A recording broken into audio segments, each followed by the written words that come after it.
अस्सलाम वालेकुम my family, कैसे हैं आप सब लोग। उम्मीद करती हूँ सब ठीक ठाक, खुशहाल और सेहतमंद होंगे। आज की सुबह का आगाज़ बेड पर बैठे हुए चाय से हुआ। चूँकि तबीयत ज़्यादा ख़राब थी तो मियाँ साहब ने चाय के साथ नाश्ता करवा दिया। सारा दिन आराम करने के बाद, मेडिसिन खाने के बाद कुछ बेहतर महसूस हुई तो सोचा किचन का रुख करूं। किचन में जब एक दिन के लिए मर्दों की हुक्मरानी हो जाए तो फिर यही हालात होते हैं जो अभी आपको नज़र आ रहे होंगे।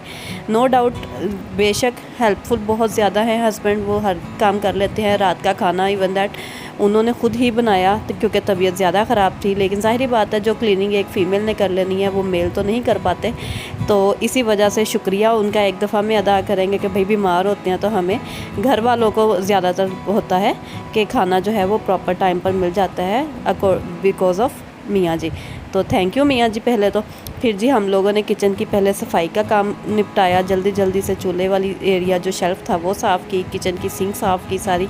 तो आहिस्ता आहिस्ता सारे बर्तन भी वॉश होते जाएंगे जो पड़े हुए हैं। तो पहले ये एरिया साफ़ कर लूँगी क्योंकि जब तक किचन साफ़ नहीं होगा और ऑर्गेनाइज़ नहीं होगा, पता नहीं शायद मेरे अंदर ही ये कीड़ा है या बाकी सब फीमेल्स में भी ये कीड़ा होता है कि जो चीज़ जहाँ पर रखी हुई है वहीं से उठाई जाए और वहीं पर रखी जाए, साथ के साथ साफ़ किया जाए।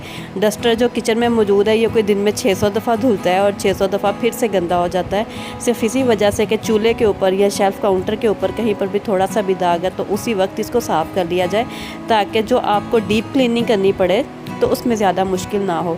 तो कुछ यही रूटीन मेरी भी होती है कि साथ के साथ साफ़ करती रहती हूँ। अभी चूँकि अब 2 टाइम का खाना इस तरह से हुआ कि मियाँ जी को बनाना पड़ गया, तो बाद में अपनी सफाई जो ख़ुद की हुई होती है वो एक दफ़ा में करनी पड़ती है। तो वो हल्की फुल्की से जो थी क्लीनिंग वो करके चूल्हा साफ़ किया। चूल्हा साफ़ करने के साथ ही हम लोगों ने आज न्याज़ भी बनानी थी। न्याज़ का काम आज काफ़ी ज़्यादा लंबा हो जाना था बिकॉज़ एक तो कस्टर्ड बनाना था, दूसरा दूध शरबत बनाना था, तीसरा साथ में रात के खाने का भी कुछ ना कुछ करना था। तो सबसे पहले सोचा क्यों ना कस्टर्ड पकने के लिए रख दूँ क्योंकि उसको ठंडा होते हुए टाइम लगेगा। तो दूध के ऊपर से जी बलाई उतार दूंगी मैं। इस तरह से बलाई उतार के तो फ्रीज़ कर लेती हूँ। ये एक बाउल जब भर जाता है, तकरीबन 1 लीटर का आइसक्रीम वाला कोई भी बाउल या कोई भी आपके घर में स्पेयर बाउल हो आप वो लगा लें। मेरा ये बाउल लगाने का मकसद ये था कि फ्रीज़र में ये स्पेस जो है वो कम से कम लेगा, तो इसलिए मैंने इस बाउल को चूज़ किया और इसमें बलाई जो है वो ज़्यादा आ जाती है। तो ये जब भर जाता है तो फिर इसको जो है मक्खन बना लिया जाता है और घर का बना हुआ घी जो है वो जब तक वो घी ख़त्म होता है अगली बलाई जो है वो तैयार हुई होती है। तो इस तरह से 2 जगह पर जो दूध पड़ा हुआ था तो उसके ऊपर से बलाई उतार दूंगी मैं और फिर इनमें से जो है ना वो मैं कस्टर्ड बनाने के लिए दूध पकने के लिए रख दूंगी। ये तकरीबन 3 से 4 केजी दूध का जो है ना वो कस्टर्ड बनाने जा रही हूँ मैं। और आपको पता है कस्टर्ड थोड़ा थिक हो जाता है, इसलिए उसको थोड़ा सा ज़्यादा दूध चाहिए होता है। तो ज़्यादा दूध पकने के लिए रखूँगी तो टाइम लगेगा सिलेंडर पर। उतनी देर में जो बाकी का काउंटर था, जो अक्सर आप मेरी वीडियोज़ में वाइट काउंटर देखते हैं, तो जी उसको भी क्लीन कर लिया है। वो फटाफट से झटपट से क्लीन तो नहीं हुआ, टाइम लगा क्लीन करने में, लेकिन आपको चूँकि इतना ही दिखाया पार्ट। तो जी यहाँ पर गोश्त निकाल कर रख दिया हुआ है फ्रीज़र में से ताकि इसको भी खाने में आज बना लिया जाए। अच्छा, यहाँ पर कुछ लोगों के राय होती है कि जी गोश्त जो है वो आपने ईद का है तो मुहर्रम में इस्तेमाल नहीं करना है। तो अकॉर्डिंग टू मी ये हुआ हमारे साथ। तो ये होता है हर दफ़ा ही बहरहाल ये हो जाता है कि हम लोग पहले तो जो ईद के दिनों में डेली तकरीबन मेहमान जो आए होते हैं तो ज़ाहिर बात है घर में गोश्त वगैरह बनता है, तो वो खा खा के इतना उकताए होते हैं जो थोड़ा बहुत घर के लिए बचा के रखा हुआ होता है। उसके बाद क्या होता है कि ईद के बाद कभी मैं घर पर नहीं हूँ तो कभी अम्मी अबू घर पर नहीं है, तो इस वजह से फिर बनाना भी नहीं होता कि थोड़ा सा बनाऊंगी तो क्या फ़ायदा उसका। ज़ाहिर बात है घर के मेंबर्स पूरे हों तो ही खाना खाने का ज़्यादा मज़ा आता है। तो इसी चक्कर में इस दफ़ा मेरे साथ भी यही हुआ कि ईद के फ़ौरन बाद मेरे सास ससुर यानी मेरे अम्मी अब्बू जो हैं वो जा चुके थे, वो हफ़्ता गुजार कर आए हैं। तो मैं फैसलाबाद चली गई, मैं हफ़्ता गुजार कर अब आई हूँ।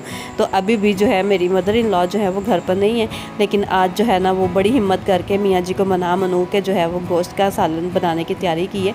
थोड़ा सा जो गोश्त बचा हुआ है मुझे था कि ये जल्द अज जल्द ख़त्म हो जाए, तो इसी चक्कर में आज जो है ना वो गोश्त बन रहा है, साथ साथ बाकी के काम भी होते जा रहे हैं। अच्छा, ये बास्केट्स छोटी छोटी जो है ना इनको स्पेशली मैं आपको कहूँगी कि ये साथ के साथ क्लीन करती रहा करें, क्योंकि फ़ीमेल्स अक्सर क्या होता है मैंने घरों में देखा है इन बास्केट्स को एक ही दफ़ा में हफ्ते में जब साफ़ करना है तो ज़ाहिर बात है वो घंटा लगेगा।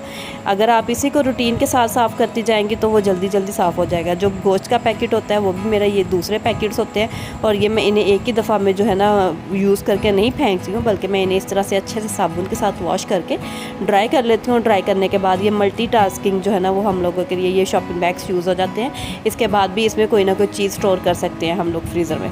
3 से 4 बार तो ये तकरीबन अमूमन मैं इन्हें जो है ना वो यूज़ कर लेती हूँ। उसके बाद जो है इन्हें फेंक देती हूँ।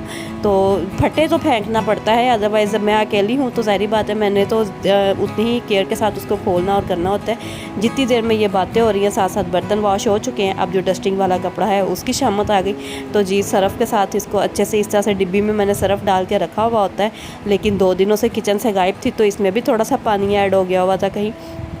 अक्सर इस टैप का छींटे जो है ना वो इसके ऊपर पड़ जाते हैं और कहीं ना कहीं से पानी जो है ना वो इसमें शामिल हो जाता है। तो इसलिए मैंने छोटी सी बोतल यहाँ पर रखी हुई है, डेली इसको फिल कर लेती हूँ और डेली ही इसमें जो है ना इसको बाहर से अच्छे से वॉश कर लेती हूँ। तो इस तरह से जो हमारे जो बर्तन वॉश करने की जितनी भी एक्सेसरीज़ हैं उन्हें भी कोशिश करती हूँ कि डेली के डेली ही तकरीबन 1 से 2 दफ़ा तो लाजमी जो है ना वो साफ़ कर लूँ। साबुन वाला बर्तन जो है या फिर वो जो स्टील का स्क्रब होता है उसके वाला बर्तन जो है वो सारी चीज़ें जो है वो साथ के साथ ही क्लीन होती रहे। अगर आप हाथ के हाथ ये सारी चीज़ें करते जाएंगे तो आप लोगों को कोई मुश्किल नहीं होगी। एक दिन की भी गैप आ जाए तो अगले दिन आपका जो है ना वो घंटा मस्ट है किचन में आपको क्लीनिंग करने में लग जाता है। और मुझे होता है कि मैंने जब वीडियो बनानी हो किचन में आऊँ तो मेरा kitchen as it is neat and clean हो, और वो इसी तरह से ही होगा। कोई जादू की छड़ी तो होती नहीं है कि हम लोग अपना काम करें और जाके रूम में बैठ जाएँ तो हमारा किचन अगली दफ़ा आने पर नीट एंड क्लीन हो। ज़ाहिर बात है हमें खुद करना होता है। साथ के साथ खाना भी पक रहा था और न्याज का जो कस्टर्ड और दूध था वो भी रेडी हो चुका था। इंशाल्लाह आज नहीं बल्कि कल जो है ना वो उसकी रेसिपी भी आप लोगों के साथ शेयर करूंगी। बना के रखी हुई है लेकिन एडिट करने की हिम्मत ही नहीं हुई, क्योंकि दूध जो है वो मैंने कल ही बना के रख दिया था फ्रिज में और जो कस्टर्ड है वो मैंने आज बनाया है। सारे कामों से फारिग होकर किचन साफ़ करके मेडिसिन की तरफ आ गए, क्योंकि मेडिसिन ना खाई तो ज़ाहिर बात है सुबह उठा नहीं जाएगा और सुबह भी बहुत सारे काम करने हैं। मुझे खुसूसी दुआओं में याद रखिएगा, अपने मुल्क को दुआओं में याद रखिएगा। इंशाल्लाह बहुत अच्छे अच्छे व्लॉग्स और रेसिपीज़ आएंगी, इंतज़ार कीजिएगा। अल्लाह हाफ़िज़।